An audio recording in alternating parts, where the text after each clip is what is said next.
And thank you, Ruby. I love that story. Absolutely. Well, Stephanie, I came across Stephanie because I heard about North Hollywood Homeless Alliance and wanted to kind of put a little bit more effort than my kind of walking around the streets talking to homeless people into things. She welcomed me in, and I've been working there now for like 2 years. And the whole organization is absolutely amazing. The energy, the vision, the enthusiasm, and the humility that Stephanie shows is absolutely unparalleled. She's one of the most remarkable people I've ever met. And I'm not trying to embarrass you, Stephanie, but I mean, you really are. So I don't want to go too far because she's going to tell you lots about it. And I know she wants to have lots of time for discussion at the end as well, which will be great, because I think everybody will have a lot to talk about. So I'd like to just introduce you to my friend, Stephanie Jager. Thank you, Rose, for that very humbling introduction. I'm not sure I've had enough coffee this morning to live up to that. But I want to thank you, Rose, and I want to thank all of you who are on the call this morning. I thank you for, for 20 years maintaining the commitment to peace and justice in Los Angeles by gathering every Friday morning. That is a remarkable achievement as custodians of the vision of peace and justice in LA. I've wanted to join your calls for a long time, and have encountered some of you through the work that I was doing in LA previously. I used to serve a congregation in Santa Monica, and it was there that I actually heard Steve Rohde once at an MLK breakfast that my congregation was actually responsible for organizing with the Baptist Church in LA or in Santa Monica. So it's just a joy to kind of close that loop and be with you this morning. I am a pastor in the ELCA, that is the mainstream Lutheran denomination in our nation. I serve a very small progressive congregation, St. Matthew's Lutheran Church in North Hollywood, that has a long history of ministries of inclusion, focused initially on LGBT inclusion. We were the one Lutheran church that not only welcomed, but ministered with LGBT persons, especially during the AIDS crisis when that developed. And then another expression of our ministry of inclusion is our commitment to deaf ministry. So we have the only Lutheran deaf ministry west of the Ozarks. So we have a commitment to persons who are differently abled. And then also this very strong commitment once I arrived to engagement in our community around whatever issues we want to organize. And of course, homelessness has been the primary crisis in our city. And so we have been focusing on homelessness and the lack of housing, affordable housing in LA. As a congregation, we decided we wanted to do something to address homelessness in our immediate area. And we ended up starting a separate nonprofit, NoHo Home Alliance, which is an independent but secular but faith-rooted 501c3. We are a community organizing organization, but we also have the status of an agency, having gone through the process of getting recognized by LASA. And so technically we can hold contracts. We do not currently, because our work is really focused on very hyper-local initiatives. I thought just as a way to introduce NoHo Home Alliance, I would show you a 2-minute video that we recently put together that will show you a little bit of the tenor, I think, the culture and tenor of the service work that we do, as well as sketch out some of the advocacy work that we do. So let me, I'm not sure if I'm allowed to share screen, but let me see. Whoever the host is today, would it be possible for me to share my screen just to show a video? Yes, I'll do that in a second. Thank you. I have to find you. Hang on a second. Can you speak again for a second so I can? Yeah, sure. No worries. Got it. So I can tell you that NoHo Home Alliance was born out of the pastor's bathroom. And that is because we have a commitment, or I personally have a commitment to what we call, and many of you know of, asset-based community development. That is to try to identify what are the assets that faith communities have. We are already there. We are in place in our communities, and we've, I think there's in many, over the past years, many faith communities have struggled with trying to discern what do they in fact bring to the communities. Many faith communities are shrinking, but my perception or my perspective is that every faith community has tremendous amount of assets that we bring into the community, that we hold in the community, and that we can make available to the wider community to meet needs. And when I say NoHo Home Alliance started in the pastor's bathroom, it's because in our pastor's bathroom, in the pastor's office, or the then pastor's office, was a bathroom with a shower. And of course, the pastor of St. Matthew's hadn't used that shower in, goodness, decades. It was put in the 50s, and we were using that shower. It's a very small shower. Rose knows it well because she worked in the room when we were doing showers. That shower was used to store signs and beer for our Oktoberfest gatherings. And so when I arrived, we started asking ourselves, what are the assets that we have that we might make available for addressing homelessness? And the obvious one was the shower. Nobody knew if it worked. And so one of our members, who was a handyman, took out the signs and put in a new shower head. We discovered the shower worked, but the water was cold. Another member of our church told the story to a nephew who happened to have connections with a plumbing company, and was a successful businessman. And his family, who have nothing to do with our congregation, donated a new hot water heater that we were able to install. And with that new hot water heater, that new shower head, and now empty shower, we were able to build the core of our program that Rose is so involved with, which is a pop-up drop-in access center for people experiencing homelessness. And I will show you what that looks like. At NoHo Home Alliance, we see ourselves as a bridge between the streets and services. NoHo Home Alliance runs pop-up drop-in access centers for persons experiencing homelessness. Yes, we provide emergency services like food and clothing, toiletries, showers, but we do more than that. We build relationships with our unhoused neighbors so that we really get to understand their stories, their needs, and their goals. On the weekends, our outreach team goes out into the community and visits our unhoused neighbors in the encampments and the underpasses and the parks. And they go to tell people about the services that we can provide at our access center and to start building a relationship so they can take the next step. Our advocacy team is a group of volunteers that empowers and educates people to use their voice in support of new housing opportunities in our area. Our community engagement team helps us partner with different groups in our community to get everyone involved in being part of the solution. In fact, imagine an LA that had something like NoHo Home Alliance every 3 to 5 miles, including in your neighborhood. If we had that, we would have the capacity to end homelessness now and far into the future. I want to invite you to be part of the solution.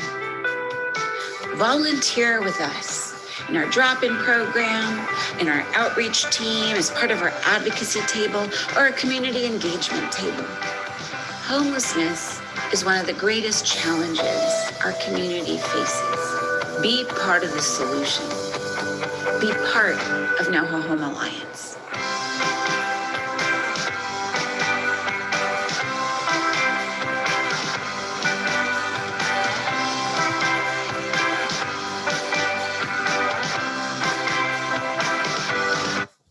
And you got a little glimpse of Rose in that presentation.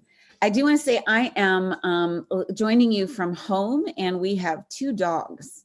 And so I apologize in advance if the dogs do any barking in the background. That gives you a little bit of the sense of the scope of NoHo Home Alliance. We are not a service provider per se. We're not an agency. As I said, we are a community organizing group that organizes people like yourselves to address homelessness. We create pathways for participation to end homelessness through a very distinctive model for service provision, as well as through a lot of advocacy work. And I want to talk more about that because that advocacy work is becoming ever more important. And I'll share with that a little bit. But first, I wanted to talk just a little bit about our drop-in programs.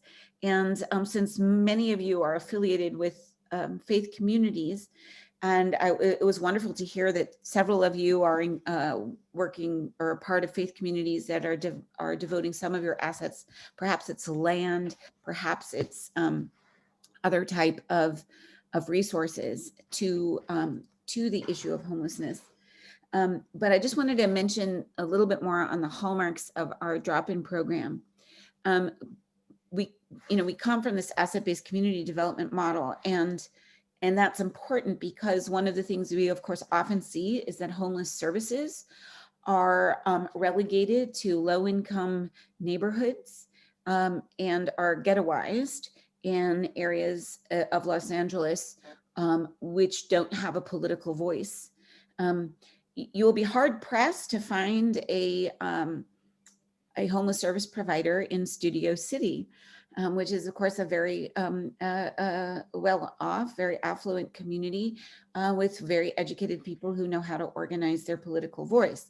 I'm happy to report there is now a pop-up drop-in access center in Studio City, but I can tell you it's ours. We just opened it this week on the campus of the Unitarian Universalist Church, but it came after considerable pushback from the community, but we were able, through a lot of outreach, to turn the tide and rally most of the community behind us.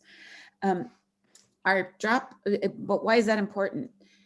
It's important that we bring services to where unhoused already are, rather than relegating them to communities and commercial areas where they're not. So there is a navigation center in the East San Fernando Valley, but it's 6 miles north of where our drop-in centers are. 6 miles is a universe away for many unhoused people. And so our model really seeks to bring the assets close to where the unhoused are so that we can connect with them as quickly as possible and as meaningfully as possible. Something else that's also really important in our model, many of you probably know that homeless services are generally across Los Angeles, but especially in the San Fernando Valley, are delivered on a regional basis by outreach teams that go to underpasses and talk with unhoused individuals in their encampments or on the streets, sometimes in parks. The challenge with this outreach team only model for reaching the unhoused is it's extremely difficult to build relationships with the unhoused who are often displaced in their encampments. Have any of you visited unhoused encampments and underpasses or such similar areas? If you have, you will know that they're really inhospitable spaces. It's very difficult to have a conversation with someone, to talk and listen to their struggles and concerns and build a relationship that will lead them to housing just in those encampments. And so one of the struggles that we have, particularly in the San Fernando Valley, is how do we bring meaningful outreach to people experiencing homelessness where they're at if they don't have a place to go. So fundamentally, in the East San Fernando Valley, with the exception of that navigation center and our pop-up drop-in access centers, before we existed, an unhoused person in the park who woke up one day and said, you know what, I need to get off the streets. They had no place to go. There was no location where they could go and say, okay, I'm ready today. And that was one of the challenges that we sought to meet. One of the other pieces about our our drop-in program is that we're almost all volunteer one. We have a little bit of part-time staff, but mostly we're people like Rose and many other residents who are volunteering in our programs. That's intentional because our goal is not only to address homelessness, but it is to build healthy community and put people who are housed in relationship with people who are unhoused so that we can build a whole community of people who understand the complexity of the issue of homelessness and who recognize in all individuals their inherent dignity and worth. And so it's critical for us that we're not just being out, that you are outsourcing connections with the unhoused through staff, paid staff, but rather that we as a community are coming together to build a healthy community that includes housed and unhoused, which gets me to emphasize that the core of our work is that it is relational, and Rose can attest to that. Fundamental to how we work is building relationships with individuals and really providing individualized care and journeying alongside persons experiencing homelessness. If I asked you, Linda, which I will, why are people homeless? How would you answer that question? Why are people homeless? Anyone? Let's unpack that question a little bit. Why are people homeless? Lack of affordable housing. So one of the major economic issues, right, is lack of affordable housing. What else? Lack of employment. Lack of employment, so not enough income. And we have many cases of that. Why else are people homeless? Being chased from a place and then fear to make the responsibility for home because they find it being comfortable there. And they don't realize that they can make a change. Okay, so part of what keeps people in homelessness is fear and a sense of, having found some kind of way of navigating the streets. There are, of course, oh yeah, go ahead. Domestic violence. Domestic violence. And time limitations on being able to stay in temporary domestic violence housing. Right. So that's and people who have jobs but are underpaid, and even though they're actually working full-time, don't have enough money for housing. And also COVID putting so many businesses out. And we foresee rising housing costs. Right. Rising alienation and disconnect and abuse and addiction. Yeah. So you can see it's an incredibly complex issue because there are so many global factors, so many sort of systemic factors. One that hasn't been mentioned is also our carceral system, right? And mass incarceration. Does anybody know the percentage of persons in LA County who are African-American? Just the general population. What's the percentage of African-Americans in LA County? Anybody know? It's actually 9%. It's actually not that large, but the percentage of persons who are unhoused in LA County is 30%. And so one of the fundamental issues that creates homelessness is also it's one of the outcomes of racial discrimination on all kinds of fronts through mass incarceration, as well as various housing policies that impact people of color disproportionately. But another way of looking at homelessness, and one that we have found to be helpful for us in the work that we do, is to think of homelessness in a little bit of a different way. And that is that people are homeless because they have fallen out of the network of relationships that keep the rest of us housed. So, if you still have family, if you have a family member that you're in a relationship with, if you lost your job and you weren't able to pay your rent or your mortgage, do you have somebody that you can go and live with? And most of us who are housed do. We have family relationships. We have economic relationships as white people or people who, come from a more privileged background. We simply have more transfer of wealth, intergenerational transfer of wealth that is a benefit to us, and that can help create relationships. And so one of the things that we have found is that in order for people who are experiencing homelessness to be able to move forward is to help rebuild a network of relationships that will support them as they move into housing and move forward in their lives. So it's not just about getting a job, but it is getting a job that comes with relationships that will keep them supported emotionally, psychologically, and just a network of relationships that will keep them in that job. And so for this reason, we really emphasize relationality, because it is possible to house people in temporary housing, right? You can take an individual and put a roof over their head, but that addresses the issue of a shelter, but it doesn't address the issue of restoring relationships necessarily.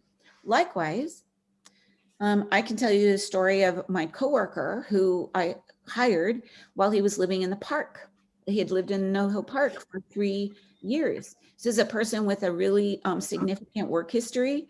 He had been vice president for customer relations in the travel industry, but anybody who knows what happened to the travel industry following the rise of technology, it crashed. He lost his job. He happened to be an immigrant. He was a US citizen, but an immigrant, doesn't have any family here. After he lost his job, and then there was the crash, he lost his house. He kicked around for a while and then ultimately landed in the park. But this is a person who had no more relationships, no more networks of relationships. He came to us, we hired him, he joined our church. He earned enough money to be able to buy a van, and he lived in his van for years. He now is housed. But after about a year of living in his van, and we were talking, he shared with me, he said, I may live in my van, but I'm not homeless anymore. I don't understand myself to be homeless. But he didn't have a shelter over his head. The reason he did not feel homeless is because he had connections, he had relationships, he was part of a community. And so part of what NoHo Home Alliance does is we seek to connect people to housing, but we also seek to rebuild networks of relationships so that people can move forward in their lives. And we see that as something that, as people who are rooted in faith communities, that's something we really know something about as people of faith, is how to build relationships. And the community consists of relationships across all kinds of economic lines, racial lines, and so on. So I wanted to lift that up. What else did I want to share with you a little bit before opening up our conversation? So I guess just to close out the section on services and asset-based community development, I really want to urge you all, and I'm eager to hear how your faith communities might be using an asset-based community development approach to using our faith community assets for the well-being of the unhoused and to address homelessness. Faith communities are huge property owners. We have huge amounts of property in LA, and the single most expensive and the single most difficult stumbling block in the development of additional affordable housing, or more equally important, if not more important, permanent supportive housing, is lack of land. So I really want to encourage anyone who's associated with the faith community that has land, and I'm so glad Anthony is on the call because this is what he advocates for, is see, do you have land that could be used to build permanent supportive housing, even small scale?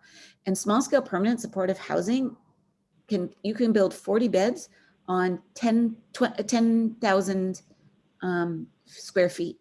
That's a very small lot. That's a standard urban lot, 10,000 square feet. You could be creating 40 beds of permanent supportive housing. So there's really a lot that the faith-rooted community can do to create permanent supportive housing to meet the needs of the unhoused. The other issue I want to really lift up is advocacy work. That, of course, is something you all do naturally and do a lot of.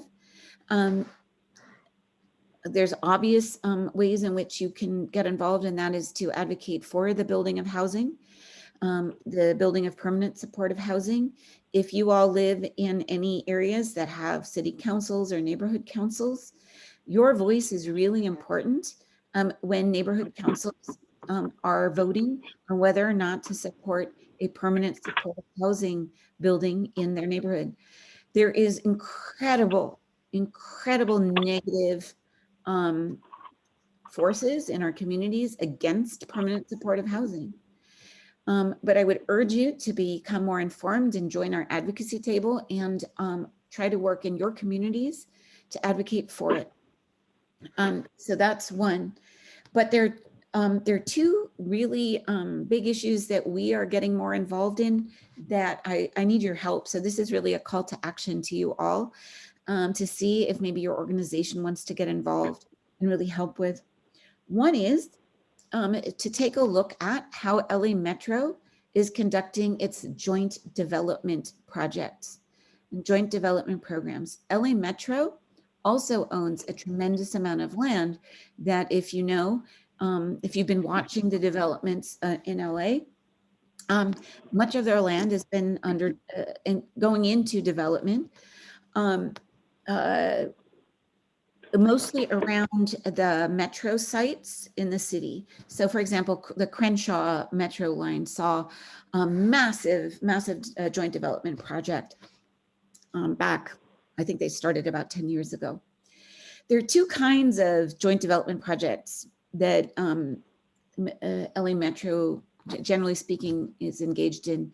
There are the joint development projects that are really with commercial developers to develop multi-use properties that are a problem. I'll just cut to the chase. We have a real issue in North Hollywood where a Metro joint development project is underway that includes only 20% of affordable housing, and also includes massive amounts of commercial space that in a post-COVID world we do not need. And so we're working to build alliances to really try to get LA Metro to review that project and shift that joint development project to not only increase affordable housing, but change how they do affordable housing.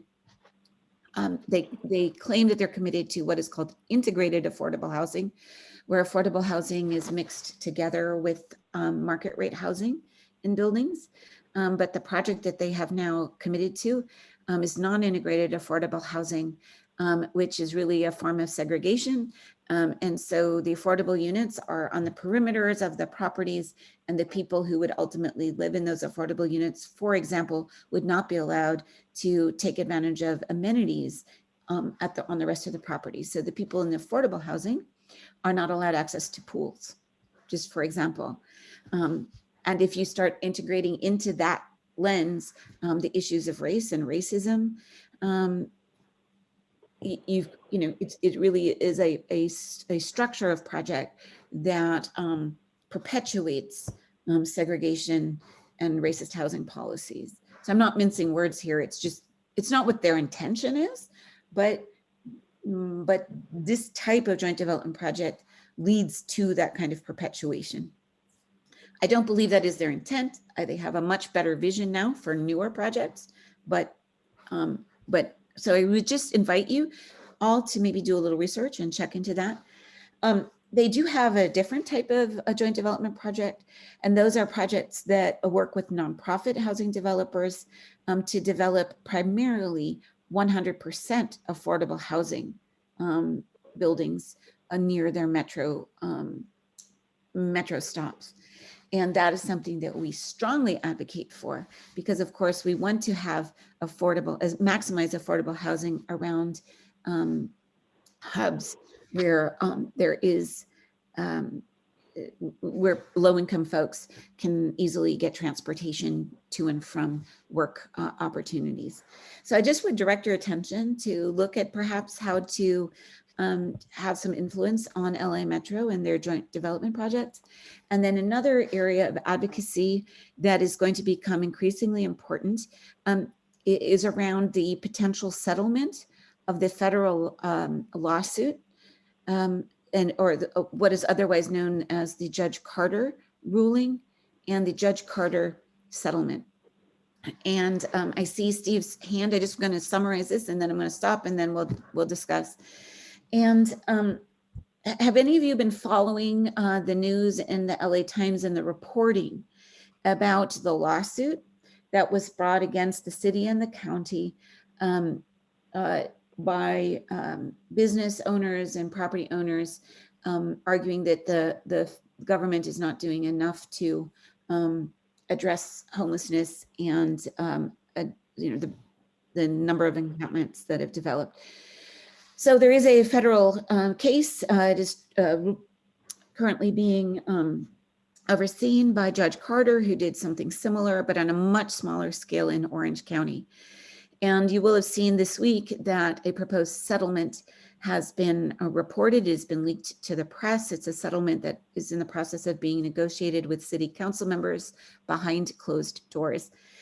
And the proposed settlement as it appears at the moment, although of course it isn't final, and I think it was probably intentionally leaked to try to gauge public response, is that they would use a model that we used in Orange County, that if every city council member would be required to build housing for 60% of the unhoused population currently in their district.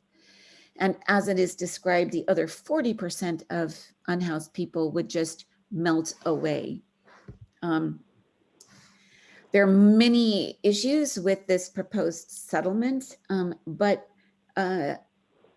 one of the main issues is that the type of housing is very broad. So the nature of the housing that most council members are seeking to build are temporary housing, tiny home projects, shelters. That is not a permanent solution to homelessness. And those types of housing do not include the level of care and support that chronically homeless people need. So the type of housing that this settlement is allowing is inappropriate. So what we do need is to advocate for the development of permanent supportive housing. But the other issue that I really think the faith community in particular really needs to organize messaging around is this other so-called 40% of people who will melt away.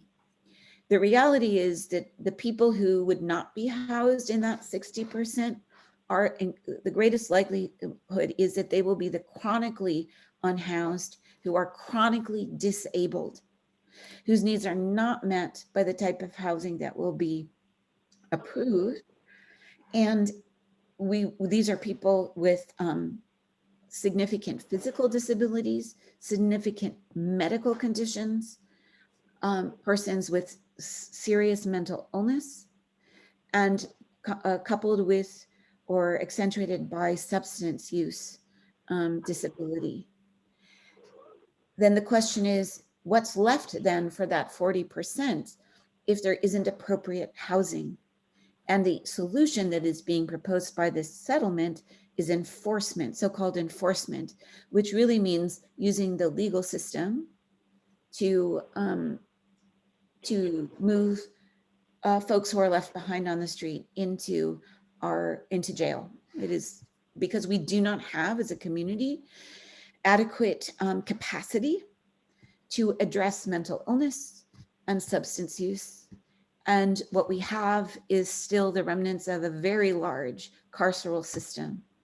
And that's what's going to be utilized if this settlement is agreed upon. And so I come to you with this really pretty major ask, and I come from a really a sense of alarm this morning, that it's really important that we figure out a way to mobilize and push back before that settlement is concluded, because it is simply not acceptable. We cannot say that a 60-40 settlement is going to solve homelessness. What it's going to do is move unhoused people off the street into some housing, mostly temporary, or into the carceral system.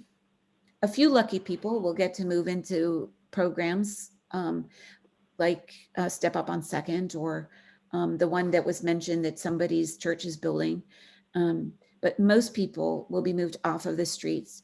And much of this is also coinciding with the arrival of the Olympics in Los Angeles. And we mustn't kid ourselves.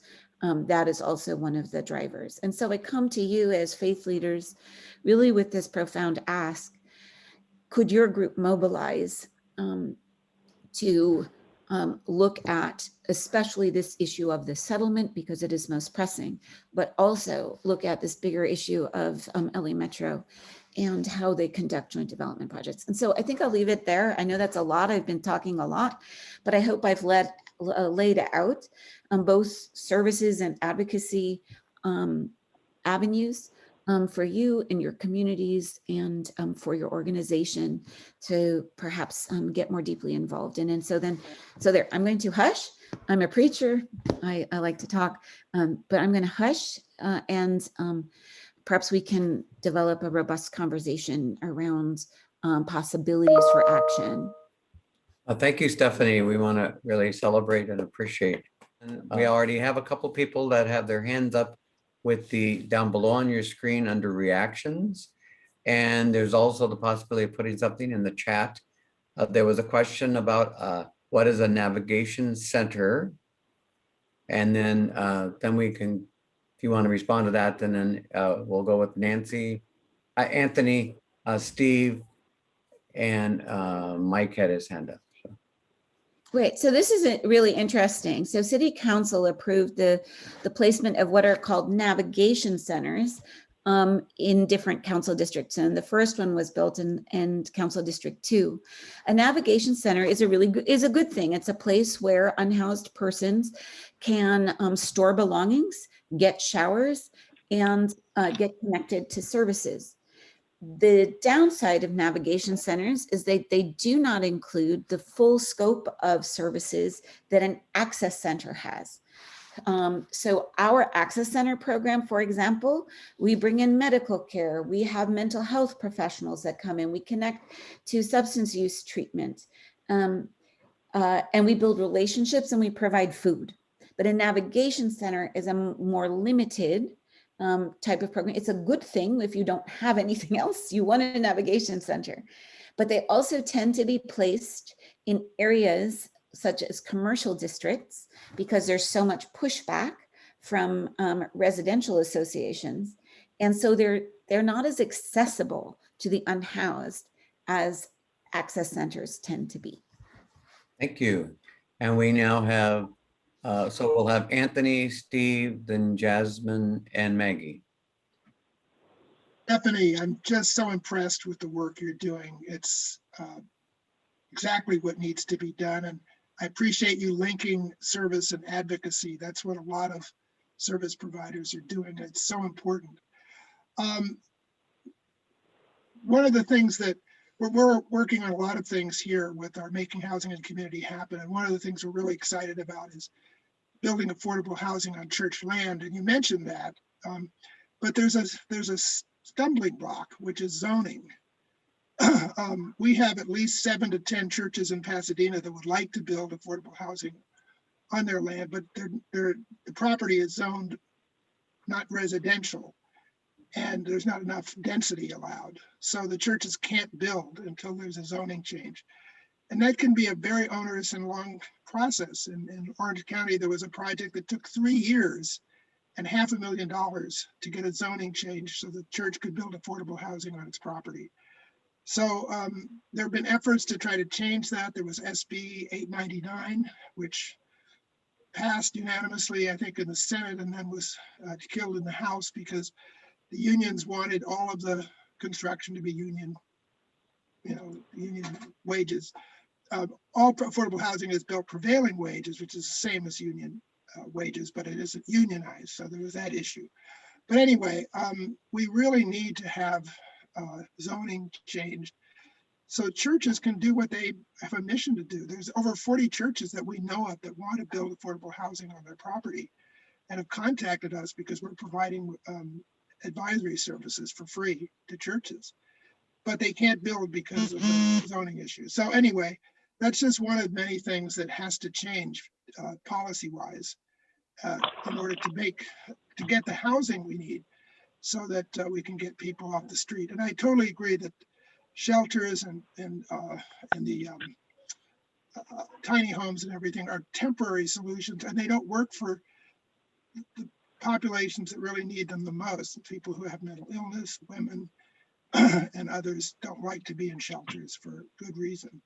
So I thank you for your work. Thank you for your call to action. There's so much that needs to be done, and hopefully we can be part of the solution here at ICJP. Glad you came today. Thank you, Anthony. And just a point, there's a person on the phone, 310-706. If you could just mute yourself, that would be helpful. Steve. Thank you, Stephanie, so much. Not only for your presentation today, but the fact that you wake up every morning and you're leading this work and you're gathering volunteers. When you spoke of journeying alongside, I'm reminded of Brian Stevenson, who speaks of proximity. We have to be in proximity with vulnerable communities and know them and relate to them and work with them. I'm bubbling over with questions, but I'll ask two. Could you give us some perspective on the extent of unhoused people in LA County, if you're aware of those figures? I don't think we need to always be reminded of the scope of this problem, which I think is going to get worse because of the eviction crisis that's impending after certain moratoriums and other relief are gone.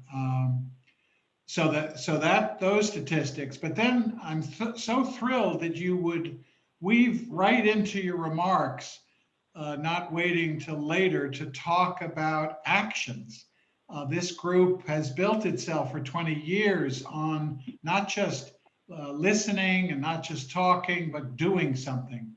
In terms of the Judge Carter settlement, which you specifically lifted up,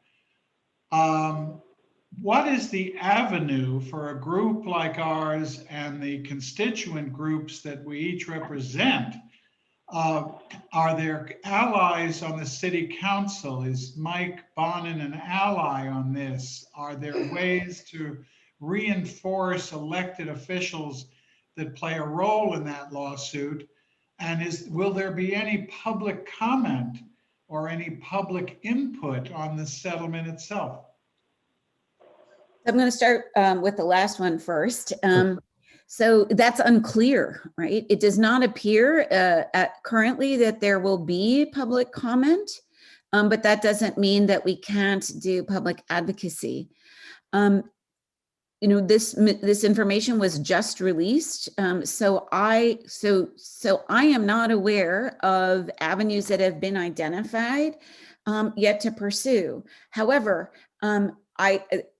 I think that NoHo Home Alliance, together with you and Clue, and working, putting out a call and organizing a Zoom call, an organizing call to build a coalition, to send a message to city council members. I think that would be absolutely a great first step. And I would love to, I don't have your contact information, but perhaps I'll put my cell phone in the chat, and then we can communicate, because I think that would be a really important and quick thing that we could do, is write a letter that and do a little press conference and get a little bit of coverage, because I think we have to do it quickly, and contact our LA Times journalists and our media connections, and say we are pushing back on this messaging immediately, as particularly faith-rooted leaders, but not only. So I would love to talk with you and others on the call about how we might do that over, within the week. Just before you go to the first part, you and I did email each other before right. this. That's right. Right? So Yeah. you've got that. We don't let grass grow under our feet. We're on this. Anthony has led us in these areas. So we are with you on this. I think building an interfaith foundation for that kind of reaction to abandoning 40% who will melt away. So we're on this. Let's offline work on how to create the right coalition and leaders and activists, because I think at least through the city council, which has some status in the settlement, that's probably, as well as our public platform, I think that's one of our best avenues. Yes, I agree. And I think, the three council members that might be allies are Mike Bonin, as you mentioned, Nithya Raman, and Kevin De Leon, right? They're the three sort of progressive city council members. And so I think we could start there. And we've got, we've got a good relationship with Nithya Raman, or we have a relationship with her office because we're so close. The others, perhaps you guys, somebody here on this call, but we can certainly draw on West Side allies to build, to get access to Bonin. So let's do it. Thank Good. you. And just as a foundation, do you know the figures in LA County? 60, well, of course, we haven't had a homeless count this year because of the pandemic. Last year's number was 66,000, but the anticipation is that of course is is a significant undercount because more people have fallen into homelessness.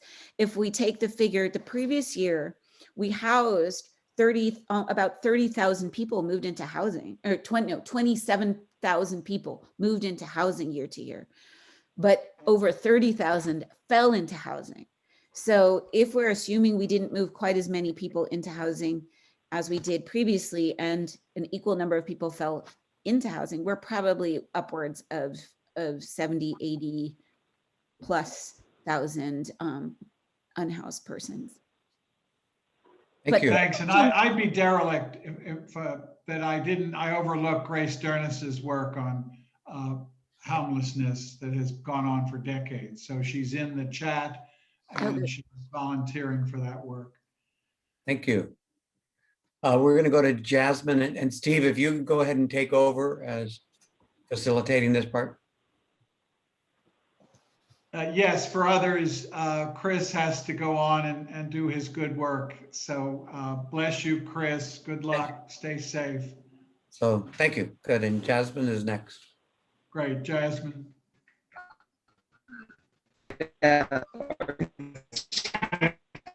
Jasmine, can you use a cell phone for your audio? We are not hearing you clearly. I believe that's true for other people. Yeah. Is there a way your audio gets interrupted on each word?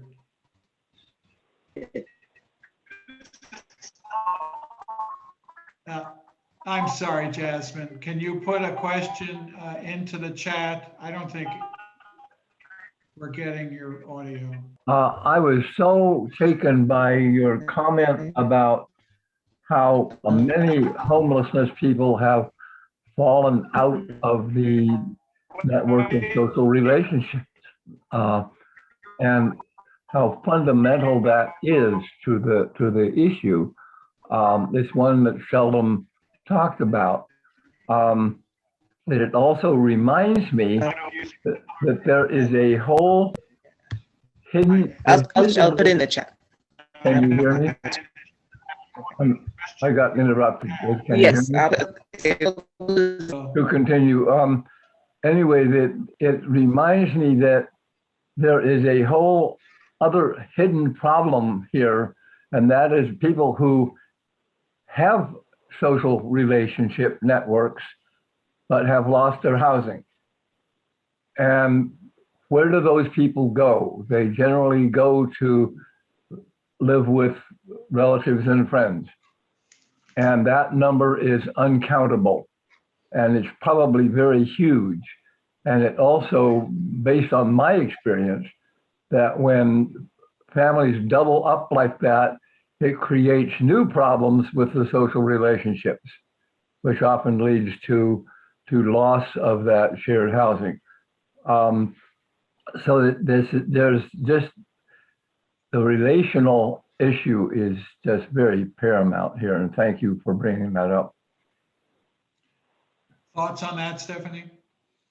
No, I appreciate you. I'm glad that found resonance, because it is. I think that if we take that as a centerpiece, and then we say, well, how do those relationships? How do we fall out of relationships? Right. Some of it is through death.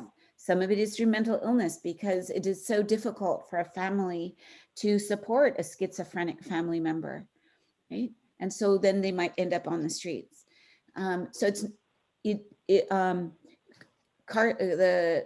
carceral system disrupts relationships and disrupts community and connection in a way that we don't really measure or try to rebuild. Right? So each of these major global systemic factors also are, work in intersection with this issue of relational networking and social fabric. So I thank you. I'm glad it found resonance, because it's one of the things that we found to be so key in all of the work. Thank you. We've got Maggie Hutchinson's hand raised. Yes, I don't know if this would, well, I'm sure you can't address very much of this, but I walk at Echo Park, or have walked at Echo Park for years. I love to go down there. And even with all the people in tents, it was never unsafe. I never felt unsafe. They were doing some kind of quality camping down there. What happened to all those people? And can there ever be a situation where we allow people to have a park that is for them? And is that a good thing? For some, better than going to a shelter and getting bed bugs. Right.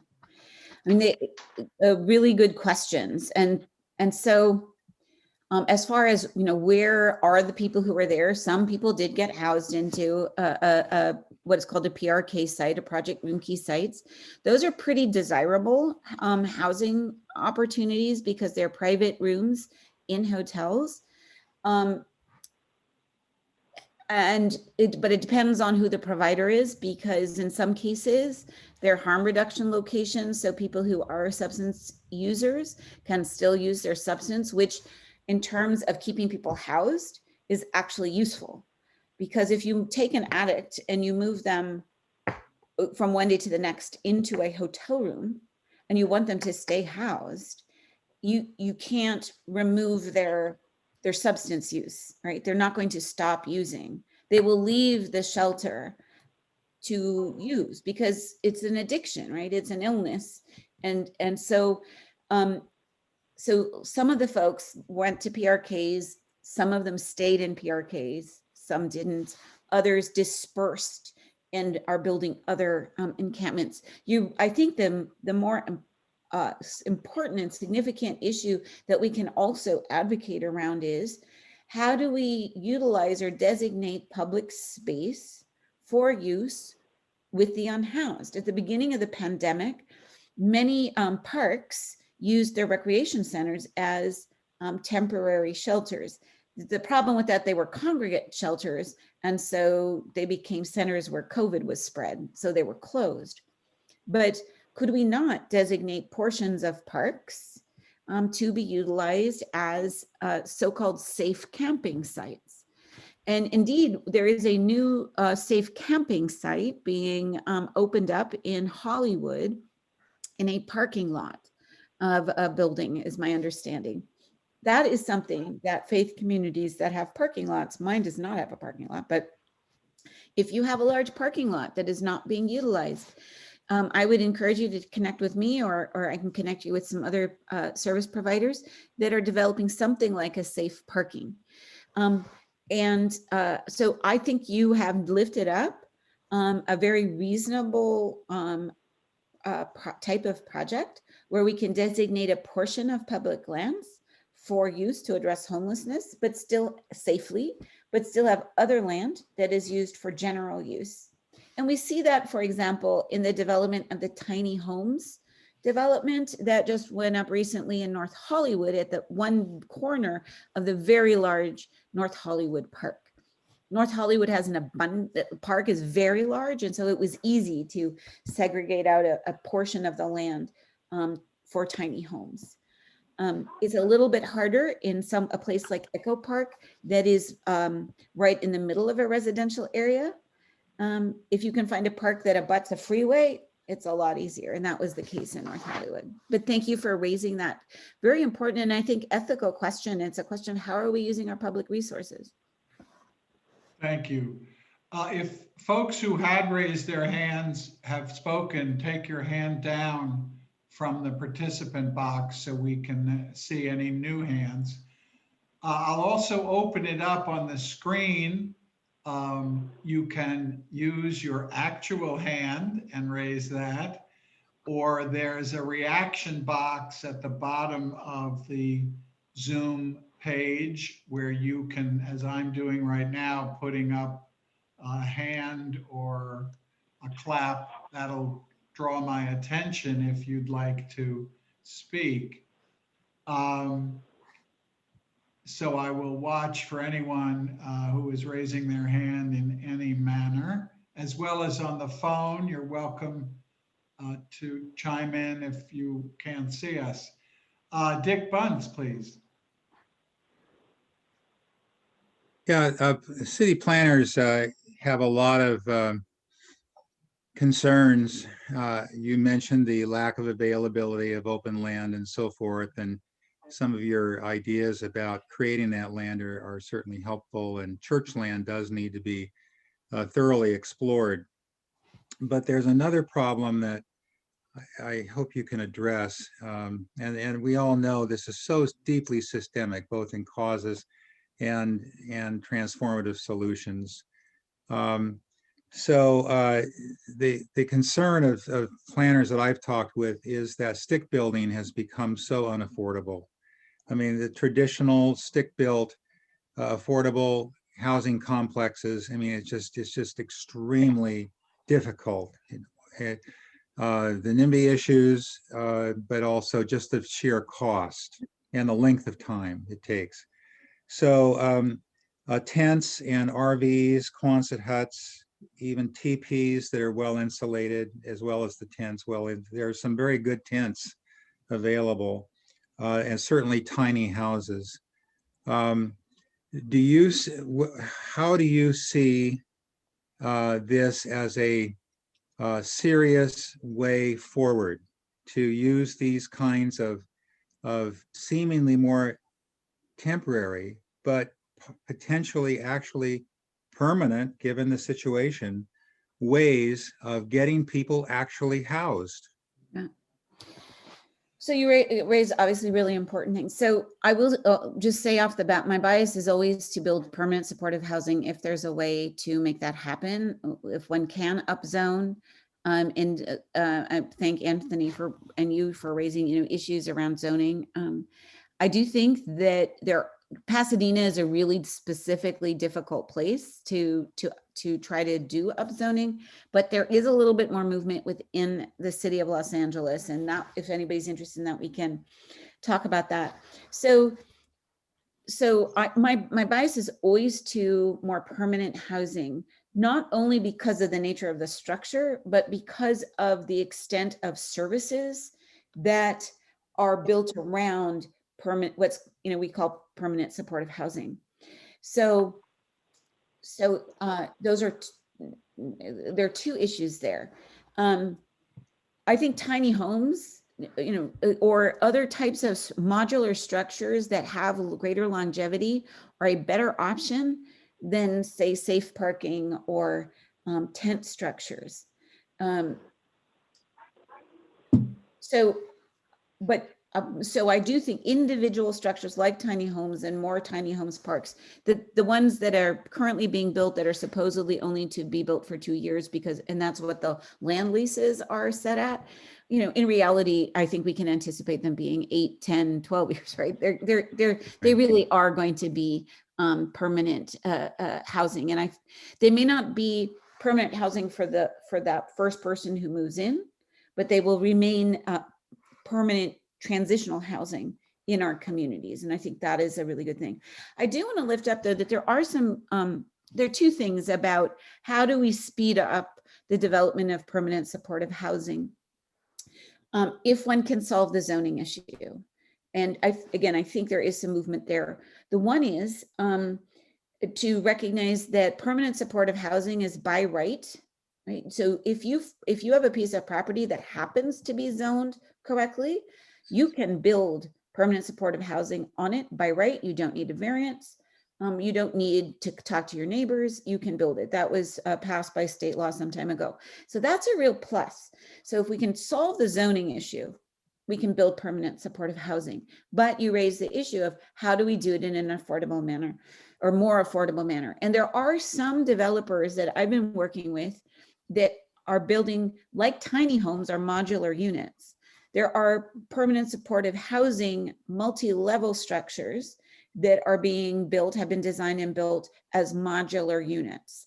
And these modular units, because they are prefabricated, they are permitted, they're stamped with the permit to set up at the factory, and they do not require the kind of lengthy environmental impact statements and other kinds of steps in the development process. And there are several newer developers who work on that particular type of modular permanent supportive housing. Perhaps the best known one is called Flyaway Homes. Flyaway Homes is a for-profit, so it's interesting because it's actually not a nonprofit, it's for-profit. It uses private investors to invest in permanent supportive housing built modularly. But the people who created Flyaway Homes actually come out of the People Concern, or what was OPCC, run by John Masseri.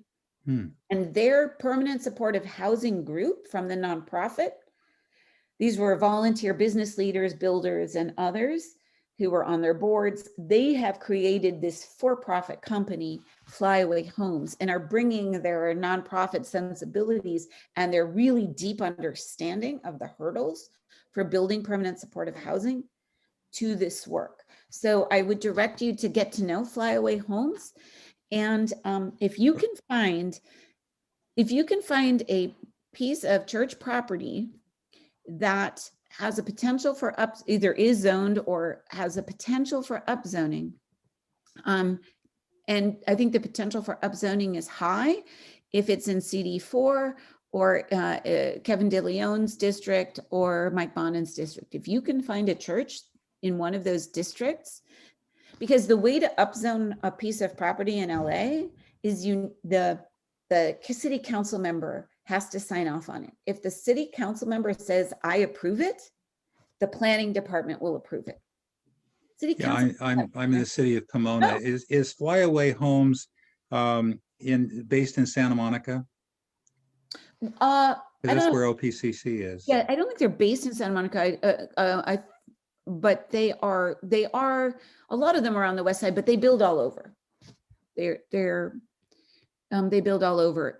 If you look up their projects, they built heavily or mostly in South LA because the land cost is cheaper there.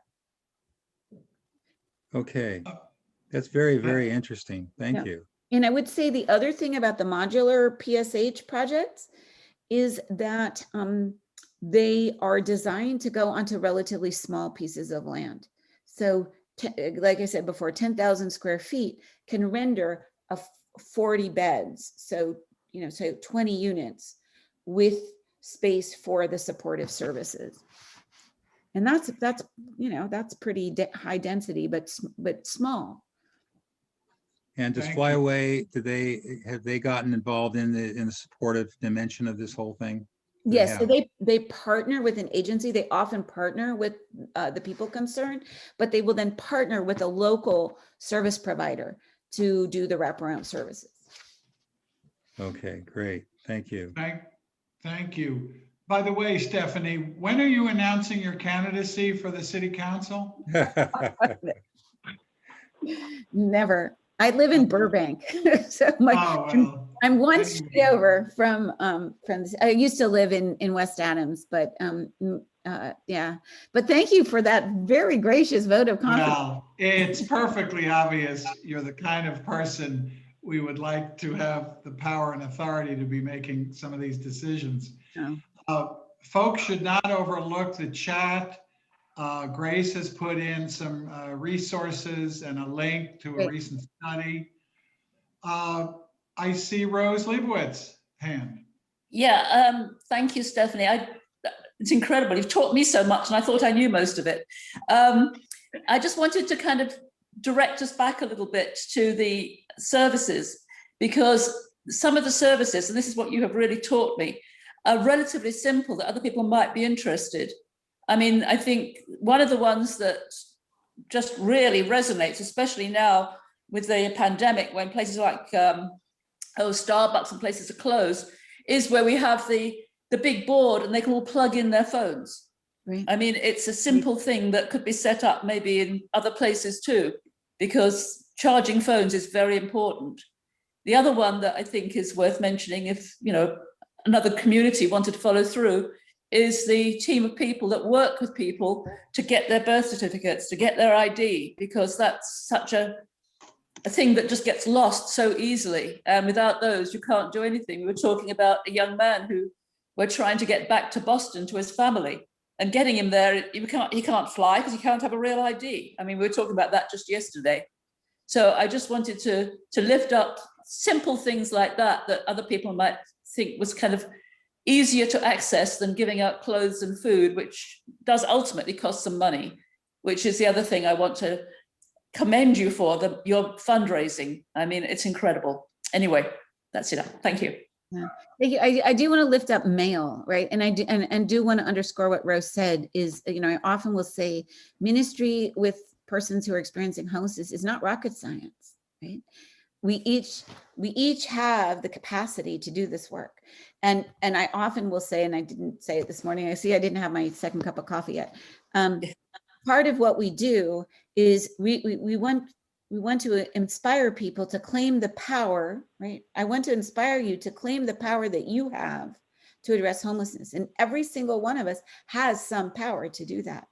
And just imagine if all of the 10 million people in LA County claimed the power that we already possess to address this problem. That to me is what builds, the LA that we love. So sorry, now I'm sounding like a politician, but I'm not meaning to. No. I sound like a community organizer. But. Fernando, please. You come off mute.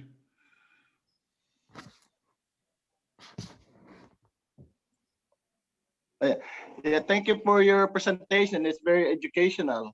I guess my question is that because it's very hard to approve many of this housing in our community or anywhere in LA, and I think we need more education and acceptance that homelessness is the reality. It's not maybe it's not my time to be homeless, but it will come, because this systemic problem that we are experiencing. The government is not the priority. Is not the people itself. And so the same thing like what happened, the acceptance of the drug addiction when I was a county commissioner. The acceptance of this rehabilitation in the community is very hard. And so I guess my question is that maybe do you think we need more education in terms of accepting the reality of homelessness? Let's just put it that way. I mean, so yes, I think education is key, and we do NoHo Home Alliance. We do a lot of that, and I do a lot of public comments and statements and forums. I will say this, that bigotry and racism are a really core piece of the NIMBY rejection of these kinds of programs, right? And there will always be opposition. And so one of the things that I have learned is to have the clearest vision. You do community outreach, but you do not give up the moral position that you're coming from, and you continue to do the work, because the work has to continue despite opposition. What I would really urge all of you is to get involved civically in your community, so that you can have some power in decision making. So I happen to serve on the NoHo Neighborhood Council as the faith representative. We have such a position in my part of the city. And that's important, because when we got a PSH development in our neighborhood, I got to chair the meeting, and I got to argue in front of my colleagues on the neighborhood council. And Rose, you came and spoke, right? You came and you did a 1-minute public comment, and we stacked the deck with public comments in favor of the PSH. And our neighborhood council was the very first neighborhood council to vote unanimously for a PSH project in the entire neighborhood council system, right? And that's because we were there. We had advocates like Rose giving public comment. That's one of the things I love to do in terms of education, is actually teaching how to do an effective 1-minute public comment. But the other is to be sitting at the table. I mean, I will tell you that being on a neighborhood council isn't that much fun. It's not glorified work. It's can be a real hassle, but it's power, right? It's decision-making power. And we have to, it is people who believe in peace and justice also need to, must claim positions of power. And so try to figure out what those positions of power are in your community. I think power is a very positive thing. That's not a negative thing. We need to claim those positions of power so that we can actually have an impact. And so I would urge you, see if there's a neighborhood council. These are volunteer positions, but you still have some power. As we're coming to a close, I see Grace has her hand up. Yes, thank you, Stephanie, so much for being here today. I can see why Rose has been pushing to invite you to come. It's been marvelous, because you've really given us a broad education. Just FYI, there was just a report out that North Hollywood is the one section of the city that has actually diminished the number of people who are unhoused. And now we all can see why, right? Because of efforts like yours and others who have been in coalition to work on that, and that's the point. We can't do it by ourselves. We've got to be in coalition. We've got to be in partnership. Let me just say that the thing that really stands out for me on your own vision and strategy is, it's been mentioned in the chat, but in case people can't see the chat, and that is that you really are emphasizing relationship rather than just providing housing. And that community relationship is what's critical, right? And it brings me back to Molly Lowry, whom you know, who was an amazing woman working in LA, who has now passed away due to cancer. But her motto, which is what we have at Housing Works, is whatever it takes for as long as it takes. In other words, a relationship is for forever, maybe. You can't just drop people into housing and then say goodbye. So thank you so much for the work that you are doing. And I'm so happy because we can get ICUJP partnering with you and being a part of moving this issue forward. Because as you saw in the thing I put in the chat, there's more unhoused people now in California than ever before. And we expect a huge rise with evictions coming around the corner. So we will work together. Thanks so much. Thank you. Thank you so much. Stephanie, as we come to a close with your presentation, do you have a few final words? And I'll ask you to frame them as follows. We have a lot of friends, family, a crazy uncle, a difficult coworker. How do we talk to folks about this problem who have not come to it from the perspectives of people on this screen today? How do you talk to average folks who think that homeless are a threat to them and to their single family homes? That is the $1 million question. We do have, there are some strategies that I use to do that. One is I prefer, or I value, I should say, I value the training that I have received in nonviolent communication. I don't know if your group has done much work around that. I need a refresher all the time. But in fact, if you guys are interested, let's do a refresher on nonviolent communication. But for those who aren't familiar with it, it is a form of communication or a way of communicating in conflict situations and resolving conflict that fundamentally focuses on need as opposed to sort of surface asks. So when a NIMBY person gets angry that we're opening up a drop-in in Studio City, and they're saying, you need to close, you can't open, you need to close that center because I'm going to get killed, or some unhoused person is going to come in and rob me. You need to close. They're not talking about their need. They're talking about an outcome that they think is going to meet their need. And so then what we can do is talk with the person and get them to talk about what they're feeling, what their fears are, what is their need. And what I find, and I do this a lot in talking to people who are in opposition, is getting people to narrow down and zero in on what their actual emotional need is, helps us to find another solution. So instead of saying, oh, you're afraid, so we have to shut down or shouldn't open, I can say, okay, so you're afraid that somebody's going to break into your house. So that means I need to run a safe program. And there are other methods of safety that I can employ. I'm picking that as an example. But I think those strategies of talking to people who are opposed to addressing the needs of the homeless by using a nonviolent communication as a way of communicating can be very effective, but it takes time. The other way that I've found it to be very effective, there are a couple of issues that people actually do understand, but they're also afraid of.